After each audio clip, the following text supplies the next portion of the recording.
일본 사람들 중에서 글을 잘 써서 노벨 문학상도 받고 그러는 분들이 있어요. 우리나라는 아직 없어요. 글을 잘 써가지고 책을 써서 노벨 문학상, 노벨상을 받은 사람이 없어요. 딱 한 명 노벨 평화상, 김대중 대통령 한 명밖에 없는데 글을 잘 쓰려면 잘 많이 읽어야 되거든요. 글을 많이 읽는 나라는 미국, 영국, 프랑스 이런 독일 이런 선진국들이 글을 많이 읽어요. 책을 많이 읽습니다. 그래서 책을 많이 읽고 생각을 많이 하니까 그런 주제에 대해서 계속 책을 읽은 만큼 또 글도 많이 쓰게 돼요. 열애전에 굉장히 인기가 있어서 베스트셀러에 오른 책이 하나 있는데 그 기시미 이치로가 쓴 미움받을 용기라는 책이에요. 미움받을 용기. 그래서 제목만 딱 봐도 뭔가 이렇게 읽고 싶고 또 도전할 만한 그런 뭔가 속에 있었던 내 안의 문제를 한번 건드리는 그러한 제목인 것 같아요. 미움받을 용기를 내야 된다. 사실은 이 책을 쓸 때에 기시미 이치로가 누구의 팬이냐 하면 1800년대 후반에 태어나서 1900년대 초반에 굉장히 유명했던 심리학자들이 있습니다. 프로이드라고 하는 심리학의 아버지라고 하는 프로이드하고 같은 동시대에 살고 비슷하게 죽은 사람이 알프레드 아들러라는 사실은 그분이 주장했던 그 이론을 이 기시미 이치로가 다시 이제 쉽게 쓴 거예요. 그래서 주장하는 게 뭐냐면 이제 왜 사람은 변하지 않는가? 이게 굉장히 이게 의문이 궁금하잖아요. 왜 당신은 열등감을 가지고 있는데 그것을 극복하지 못하는가? 그리고 왜 타인의 눈치를 보면서 타인의 인생을 살아가는가? 왜 자기 인생 살아가지 않고 타인의 인생을 살아가는가? 그래서 결국 행복하지 못한 인생을 왜 당신은 살아가고 있는가? 그러면요, 모든 사람이 공감하니까 그거에 대해서 궁금증을 가지고 책을 보게 되는 거예요. 근데 거기에 대한 답이 거의 나와 있습니다. 굉장히 도전을 받을 만해요. 공감하는 부분이 대부분입니다. 이것을 한마디로 이야기하면요, 책을 한마디로 제가 요약하기는 쉽지 않지만 한마디로 이야기하면 타인의 평가에 휘둘리지 않고 자신의 주관적인 삶을 살아감으로 행복한 인생을 사는 것, 이겁니다. 그 말은 뭐냐면 모든 대부분의 사람들이 그거 공감을 한다는 것은 나도 타인의 눈치를 보면서 살아가는데 이런 게 공감하는 거죠.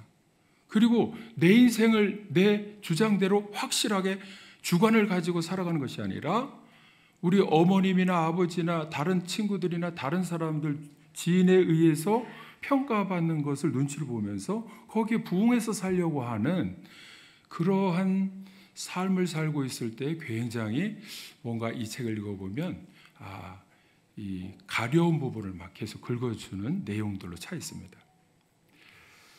그럴 때 사람이 정말로 나의 인생을 달라지기 원한다. 그러면 책 제목에 있는 대로 미움받을 용기를 반드시 내야 된다는 거예요. 사람들이 뭐라고 하든 어떻게 하든 내가 옳다고 하는 것에 주관을 가지고 있으면 나는 용기를 내야 된다. 나는 그런 삶을 살지 않겠다. 나는 이런 삶을 살겠다라고 용기를 내어서 결단할 필요가 있다는 거예요. 사람을 보면은요, 눈치를 보면서 살 때가 많아요. 그래서 그런 삶을 보면은 어떻게 보이냐면 굉장히 비굴해. 그리고 자신감도 없어. 자존감이 굉장히 낮아. 그래서 사람들 앞에 서면은 자기가 스스로 정체성이 굉장히 메뚜기 같다고 생각하니까 앞에 서지도 못하고 자신감이 없어요. 그러니까 자기 자신을 그렇게 생각하면은 남들도 자기 자신을 그렇게 생각할 때 그렇게 생각해 줄 수밖에 없어요. 자기 자신의 가치를 어떻게 생각하느냐에 따라서 내 말과 표정과 행동과 태도를 통해서 다 드러나는데, 만약에 비굴하고 남들의 눈치 보면서 사는 인생에 자존감이 낮다 그러면 자기 자신의 정체성을 가치 없이 여기는 그 사람을 보고 다른 사람도 높게 존중하면서 가치 있는 인생으로 평가를 해줄 수가 없는 거예요. 그럴 때는 어떻게 되느냐? 악순환이 일어나는 거예요. 계속해서 더 사람들의 평가와 눈치를 보면서 거기에 맞추려고, 부응하려고 이렇게 노력을 해요. 이게 악순환이죠. 여러분, 뭐하러 다른 사람들의 평가와 다른 사람들의 시선과 의식과 인식에 맞춰서 내가 그런 인생을 살아야만 되는가, 이 말입니다. 이거는 자기 안에 확실히 붙들 수 있는 기준이 없어서 그런 거예요. 자기 안에 확실한 주장이 없어서 그런 거예요. 자기 정체성과 확고한 생각이 없으면 타인의 평가에 휘둘리면서 살아간다는 거예요. 근데 자기 주관을 가지고 확실하게 이렇게 자신감 있게 자존감 높여서 살아갈 수 있는 것이 우리나라, 제가 볼 때는 우리나라 가정 교육 환경에 있어서는 참 쉽지가 않아요. 왜냐하면 어릴 때부터 자라나면 어떻게 되느냐? 부모가 있잖아요. 너 내 말대로 해라 그랬지. 이렇게 해서 야단을 치고 이렇게 해서 자라나게 했기 때문에 학교에 가서는 책을 보고 그대로 그거를 암기해서 점수를 내야지 내 생각을 이야기하면 야단 맞는 거예요. 근데 유대인은 다릅니다. 유대인은요, 자기 생각을 이야기하면 그런 독특한 생각도 있구나. 야, 정말 너무 좋다, 대단하구나. 이렇게 칭찬을 받는단 말이죠. 그러다 보면 자기의 주관과 자기의 생각을 누구 앞에서든 떳떳하게 이야기할 수 있는 이 정체성이 이렇게 형성이 돼서 자존감이 높아져서 세상에서도 누구 앞에서도 떳떳하게 이야기할 수 있는 사람으로 자라납니다.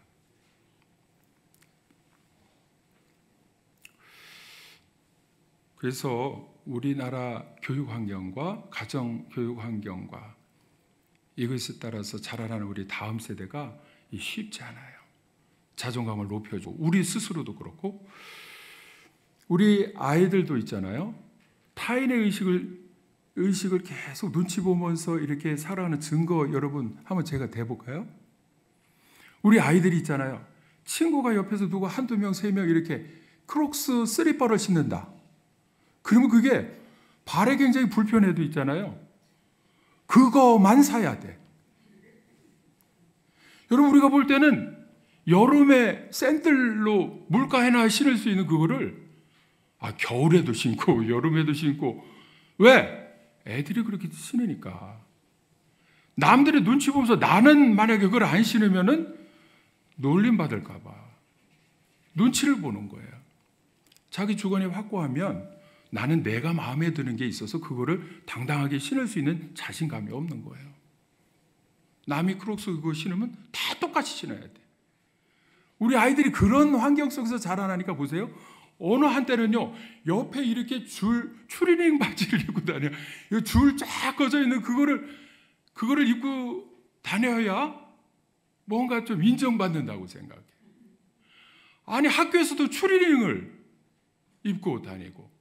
여러분 아시잖아요? 어떤 한때는 검은 롱코트. 그죠?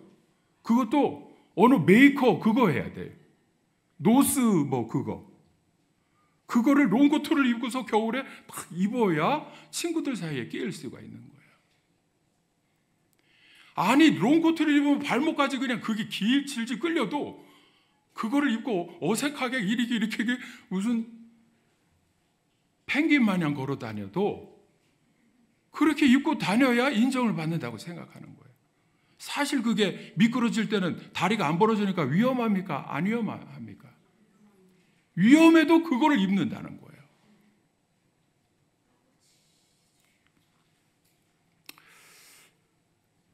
저는요, 요즘 여자들이 이렇게 해서 머리를 이렇게 앞에 돌돌 말아가지고 이렇게 묶고 다니잖아요. 이거 집에서는 할 거를 바깥에서 하는 게 유행이 되면 그거를 아이들이, 여학생들이 이렇게 메고 다닌단 말이에요. 다른 사람이 그렇게 하니까. 요즘 아이들이 보세요. 자전거를 타는 게 이제 막 유행이 되면 MTB가 있잖아요. 안정되거든요. 좀 묵직하지만 MTB를 타고 다니다가 애들이 한순간에 또 로드바이크에 얇고 그냥 이렇게 해서 엉덩이가 하늘 높이 팍 쳐들고 이 팔은 아래로 팍 숙이고 이렇게 하고서 타는 그 자전거가 사실은 위험하거든요. 바퀴가 얇아가지고 제가 두 개가 있잖아요. 여러분 저기 있잖아요. 로드바이크하고 MTB하고 제가 타보니까 장단점이 있는데 로드바이크는 이게 얇아가지고서 잘 미끄러져요. 브레이크 잡으면 탁탁 미끄러져요. 제가 그거 타고 저기 충주에 갔다가 저기 한 바퀴 굴러가지고서 갈비뼈가 3개 부러졌잖아요. 작년 11월에. 그래가지고 한번 고생을 했는데 그래서 그 다음 MTB를 타고 다니거든요.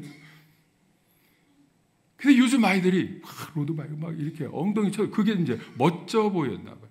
그게 한번 유행이 되면 다 남들이 하면 남들의 시선에 의해서 그렇게 살아가는 거예요. 고생은 누가 하느냐? 아빠, 엄마가 하는 거예요. MTB 있는데 애들 저거 타니까 나도 그거 사달라는 거예요. 사준다, 안 사준다, 실갱이 하다가요. 싸우고 막. 왜 남들의 친구나 다른 사람의 평가와 시선과 의식에 의해서 내가 결정을 해야 되는 말이죠. 이유가 뭐예요? 자기 안에 확고한 주장과 확고한 정체성과 붙들 수 있는 진리 기준이 없기 때문에 그렇습니다. 우리 아이들도 그렇지만 우리 어른들도 자라나면서 타인의 평가에 민감하게 반응하면서 자라왔습니다. 그렇게 적응이 되어 있습니다. 그래서 타인의 시선과 평가에 의해서 자기를 가꾸고 살아가는 거예요. 그를 이제 심리학에서는 전문용어로 거칠의 삶이다. 거칠의. 남들의 시선으로 살아가는 타인의 삶을 이야기해요. 자기의 삶이 아니라 타인이 원하는 삶. 그러니까 결국에는 행복하지가 못한 거예요.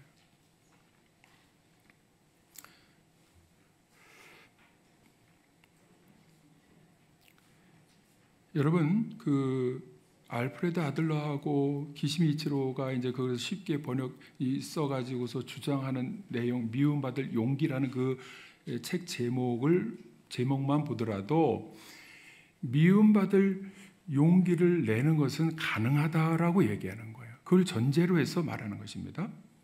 우리의 삶에 변화는 될 수 있다.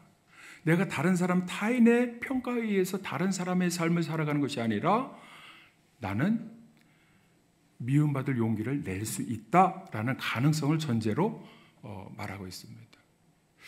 그리고 그렇게 해야만 하고 그렇게 할 때에 내 안에 있는 확고한 정체성을 수립할 수 있고 정체성을 세울 수 있고 그리고 진정한 행복을 찾을 수 있다라고 주장을 하는 거예요. 내가 지금 살아가고 있는 삶을 가만히 생각해 보면 정말 내가 꼭 타인의 삶에 타인의 생각에 의해서 살아야 되는가? 내가 꼭 그렇게 살아야 돼. 나는 그렇게 살고 싶지 않은데 라는 반문을 이제 하게 되는 것입니다. 그렇다면 어떻게 해야 되느냐? 그런 삶을 타인의 삶을 살기 싫으면 내 안에 확고한 흔들리지 않는 기준 있어야 되는데 그게 무엇이냐면 진리입니다. 여러분 다른 것은요 자꾸 변화가 돼요. 그렇기 때문에 결국 끝에 가서까지 흔들리지 않고 내가 붙든 그것을 주장하면서 살아가다가 다른 사람들이 나에게 뭐라 해도 나는 내 인생을 살았어 하고 주장할 수 있으려면 후회하지 않는 삶을 살려면 어떻게 되느냐? 바울처럼 내가 선한 싸움을 싸우고 나의 달려갈 길을 마치고 믿음을 지켰다. 나는 후회하지 않는다. 이런 진리가 내 안에 확실히 있어야 된다는 거예요. 믿습니까? 교회 다니면서 그리스도인이라고 하면서 만약에 예수 그리스도를 통한 진리가 내 안에 확실히 없으면요, 자꾸 타협하는 거예요. 세상살이하고 세상 사람의 눈치하고 평가하고 자꾸 타협하면서 고민 갈등하면서 이것도 아니고 저것도 아니고 살아가는 그런 삶을 사는 것입니다. 오늘 생각해 봐야 될 것은, 예수님은 40일 금식하신 후에 마귀에게 시험을 받으셨는데, 여러분 잘 아시는 대로 마태복음 4장에 그게 나오죠. 어떤 시험을 받으셨느냐면 떡의 문제. 이 떡의 문제는 뭐냐면 물질의 문제, 돈의 문제예요. 너 능력 있으니까 돌덩이가 떡덩이가 되게 해봐라. 여러분, 예수님이 그렇게 하실 수 있는 능력이 있으셨어요. 그런데도 하지 않으셨습니다. 여러분, 이거 하나만 보더라도 있잖아요. 예수님 자체가 진리이시고 예수님이 가고자 하는 십자가 길이 분명히 있으셨기 때문에 남들의 시선에 의해서 와 대단하다, 와 성전 꼭대기에서 떨어졌는데 안 죽네, 와 대단, 이런 인기나 이런 돈의 문제, 물질의 문제, 이거 가지고 마귀가 주는 시험을 거기에 의해서 내가 눈치 보면서 살아갈 필요가 없는 분이에요. 예수님은 진리를 확실히 붙들고 하나님께서 말씀하시기를 사람이 떡으로만 사는 것이 아니고 하나님의 입에서 나오는 모든 말씀으로 사는 것이다. 여러분, 이렇게 분명한 대답을 할 수 있는 사람이 진짜 그리스도인입니다. 남들의 평가에 의해서 내 생각이 흔들리지 않고 분명한 입장과 기준을 가지고 말할 수 있는 사람.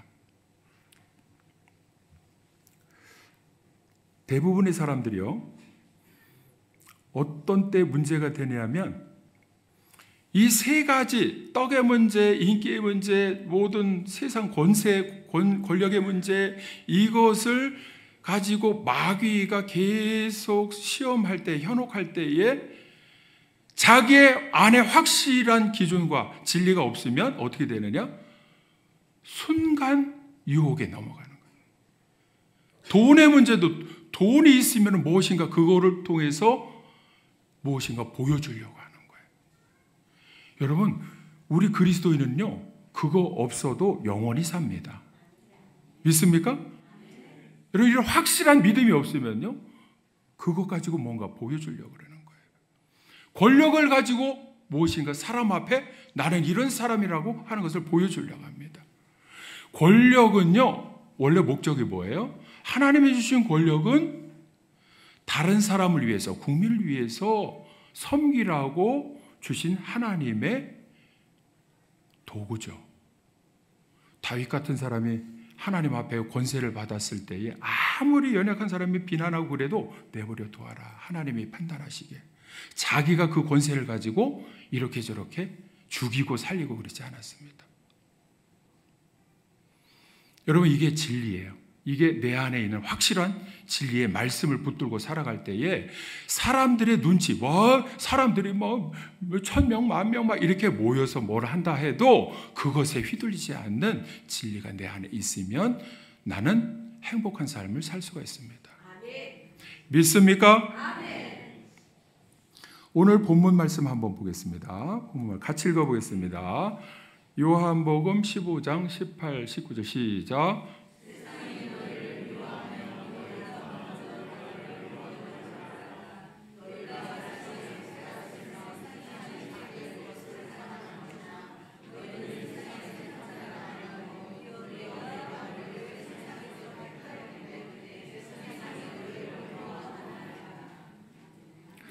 이거를 해석하면 시간이 걸리니까 쉽게 얘기하면, 교회 다니는 사람들, 세상 교회 안 다니는 사람들 미워한다.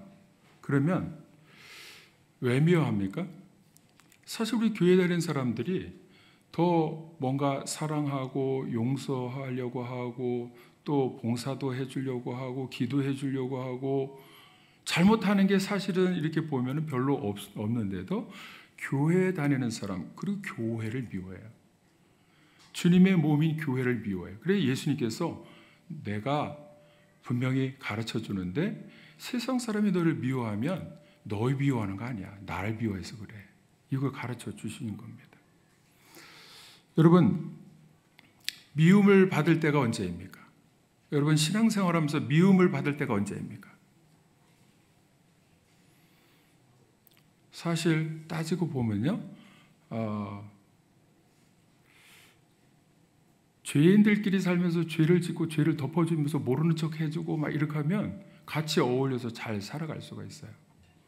근데 미움받을 때가 언제냐면요, 한마디로 이야기하면 죄를 죄라고 하면서 죄를 회개해야 된다고 얘기하면 그때 그 사람들이 미워하기 시작하는 거예요.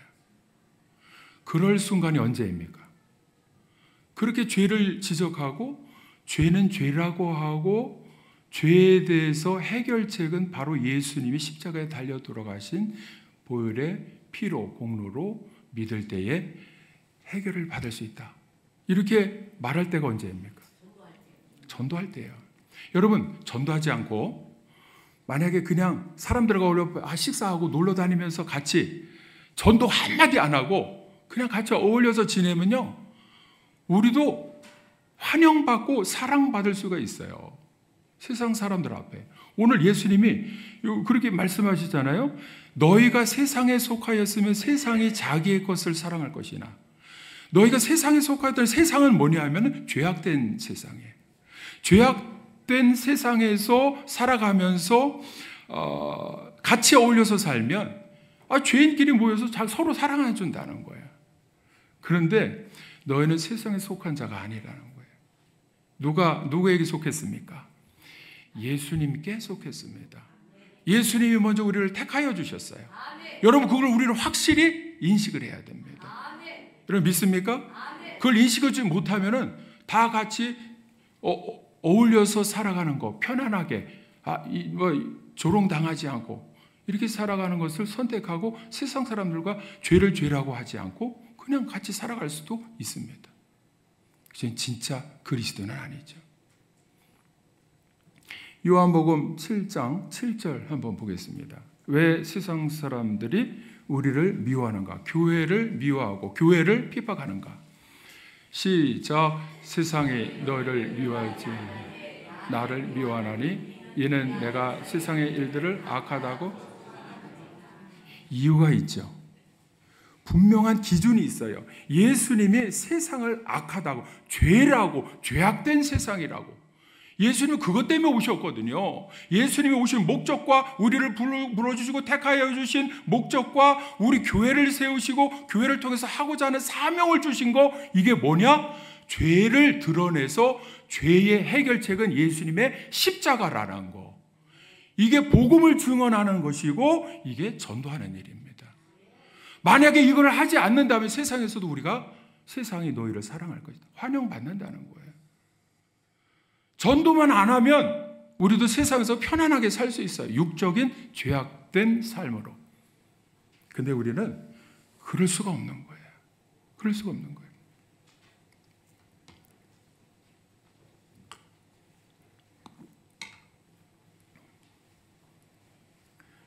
우리를 미워하는 것은요, 예수님이 세상을 악하다. 이건 뭐냐?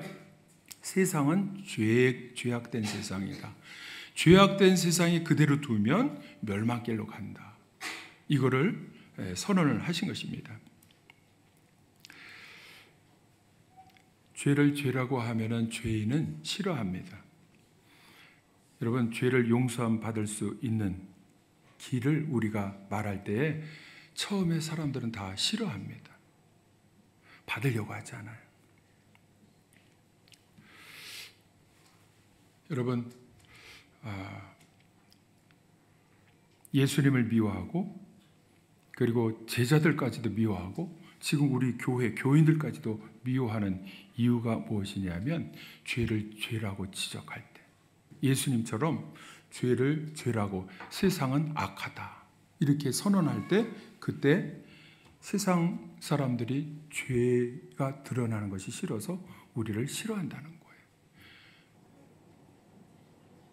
기시미치로가 책을 미움받을 용기 이렇게 썼을 때 저는 그 앞에다가 세상에서 미움받을 용기 그리스도인이 반드시 가져야 된다.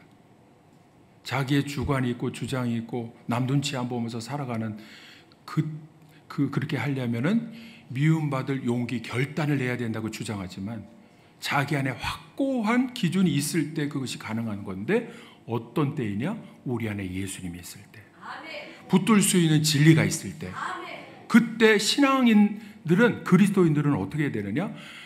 교회 안에서가 아니고 교회 바깥의 세상에서 미움받을 용기를 내는 결단을 해야 된다는 거예요. 그게 뭡니까? 그 미움받을 용기가 제일 필요할 그 순간이 언제입니까? 네? 전도의 필요성을 느낄 때, 죄를 죄라고 지적하면서 그때 미움받을 그런 것을 각오하면서 용기를 내야 될 때가 바로 전도할 때예요.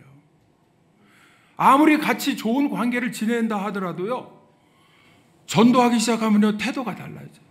제가 스포츠 센터에 가서 여러 명에게 제가 잘해드렸거든요. 여러 모래시계도 많이 해놔서 제가 가면요, 저를 다 알아요. 아유, 목사님 막 그래요. 그리고는 요즘에는 커피 믹스를 갖다가 막 갖다 이게 열 몇 개씩 갖다 주면 그 안에 모이는 이렇게 동호회처럼 막 그 시간대에 모이는 분들이 있어요. 그러면 제가 한 번만 갖다 드려도요, 목사님이 가져오셨다 얼마나 저를 환영해주고 막 좋아하는지 몰라요. 근데 제가 며칠 전부터 전략을 가지고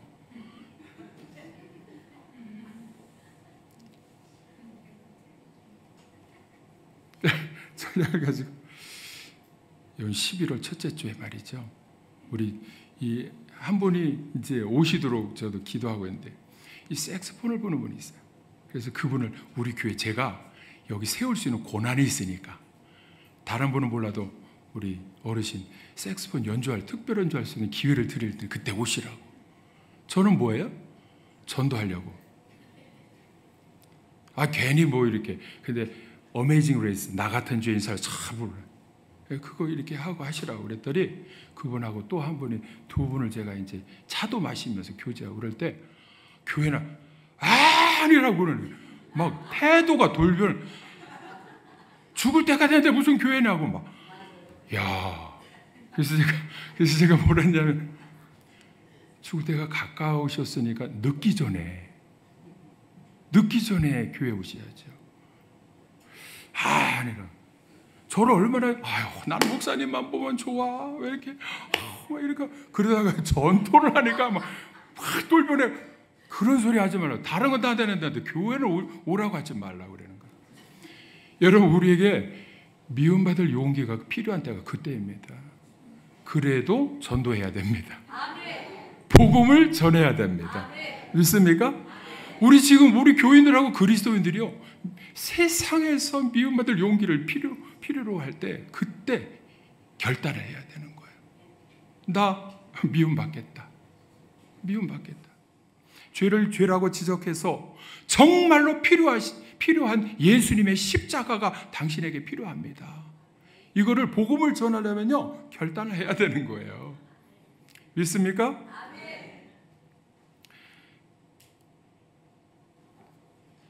어느 정도 미움받을 용기를 내야 되는가?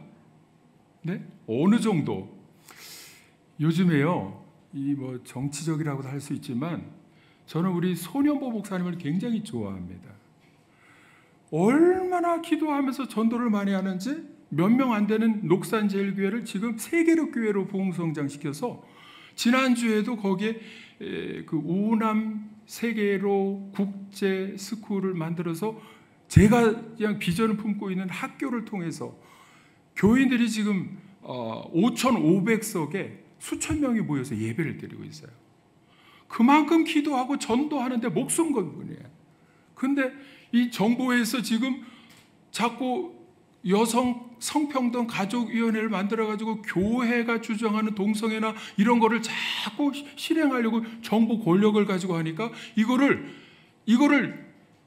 잘못됐다. 왜? 성경에 위배되는 것을 자꾸 정부에 행정적으로 정책을 펴려고 하니까 이거는 잘못이다 하니까 정부에서 손현보 목사님을 잡아 지금 가둬놨어요.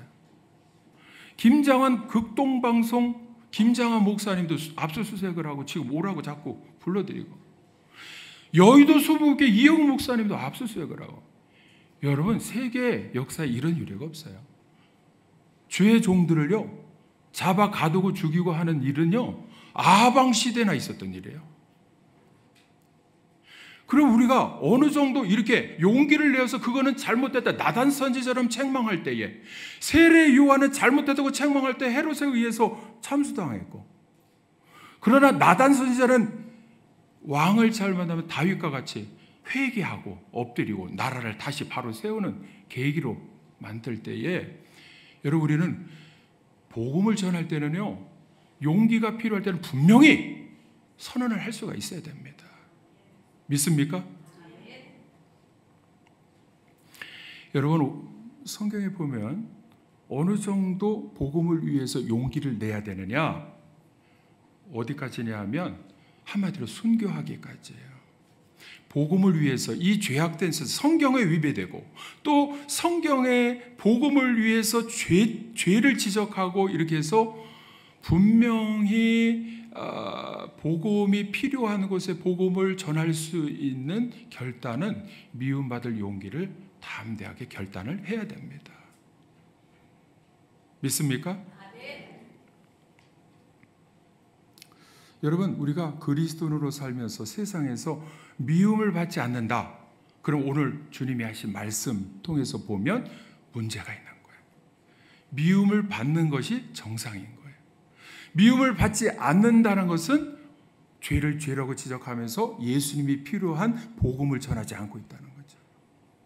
그렇기 때문에 여러분, 제자들처럼 복음을 전하고자 결단할 때에 다 피해 도망 다녔어요. 예수님도 십자가를 피하셨지만 결국은 십자가를 지기로 결단하시고 제자들에게도 성령을 받게 하시고 결단케 하실 때 어디까지 가느냐? 전부 순교하기까지.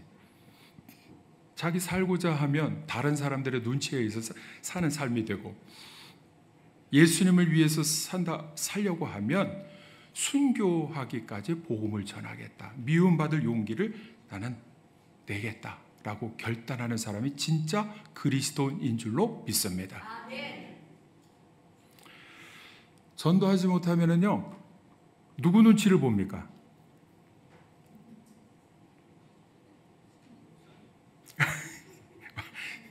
아이, 제 눈치 안 봐도 돼. 제 눈치를 보더라고요.